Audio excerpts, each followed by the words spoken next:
les conneries que j'ai faites après la Libération, quand je servais de boy aux soldats américains et que je leur faisais visiter Pigalle by Night. J'avais 15 ans et j'aime autant vous dire que c'était pas de la tarte, comme on dit vulgairement. Oui, oui, alors Joseph Joffo, on est sur votre stand ici au Salon du Livre à Genève. On parlait du sac de billes, vous les avez tous vendus, mais la question c'est est-ce que l'adaptation au cinéma a fait un regain d'intérêt pour votre histoire? Comment voulez-vous que l'adaptation ne m'ait pas plu, puisque j'ai participé au film, j'ai participé au scénario. Mais c'est bien pour ça que je vous pose la question. Et j'étais avec Christian Duguay, qui est devenu mon ami et qui est un immense réalisateur. Et je peux vous dire que ce film ne m'a apporté que des satisfactions. Quand j'ai rencontré Patrick Bruel qui m'a dit « Tu sais Joe, je vais te dire quelque chose. À 12 ans, on m'a obligé à lire Le sac de billes. J'ai compris ce jour-là que lire n'était pas forcément une corvée. Et le film, il ne faut pas le dire au producteur qui me dit. On me l'a proposé, je vais te dire quelque chose. Qui me dit, tu le répètes à personne. Je dis, bien sûr que je vais le répéter à personne. Il m'a dit, ben voilà, ce film, même si je n'avais pas été payé, le rôle de ton père me tenait tellement à cœur que je l'aurais fait.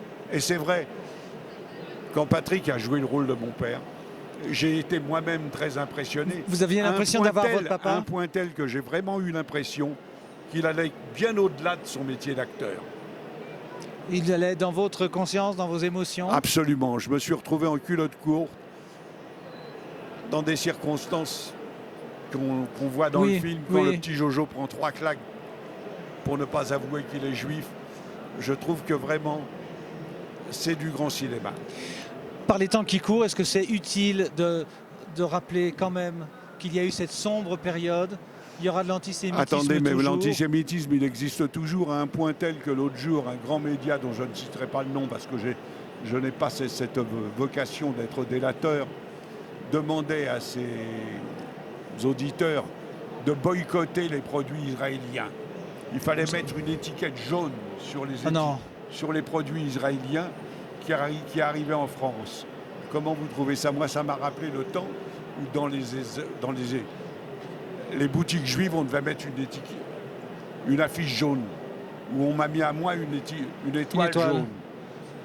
J'ai trouvé ça tellement épouvantable que le soir, je dînais avec un haut fonctionnaire. Et je lui racontais ça, cette anecdote. Il m'a dit, oui, mais le média dont tu parles, c'est pas la France. Et je le regarde, je lui dis, oui, mais la France tolère ce genre de choses. Et je lui dis, quand on tolère ce genre de choses, c'est une incitation à la haine raciale. Absolument. Voilà, donc je crois que ce film est indispensable aujourd'hui parce que non seulement c'est un devoir de mémoire, mais c'est aussi un travail éducatif. Ce sont les profs de français qui me disent qu'à travers mes livres, ils arrivent à mieux faire comprendre aux jeunes d'aujourd'hui ce qu'a été la vie de 2 enfants juifs pendant la guerre. Eh bien, mesdames et messieurs les profs, merci de l'excellent travail que vous faites. Merci, Joseph Joffo. On rappelle donc Le sac de billes, l'adaptation cinématographique et le fait que ça vous ait plu par les temps qui courent en plus. Je pense que c'est utile de rappeler ces choses-là. Oui, parce qu'on ne sait jamais où on va, surtout en ce moment en France. Surtout en ce moment, on est entre 2 tours, mais nous ne faisons pas de politique. On n'est pas là pour faire de la politique. Absolument. Merci beaucoup pour votre accueil. Merci.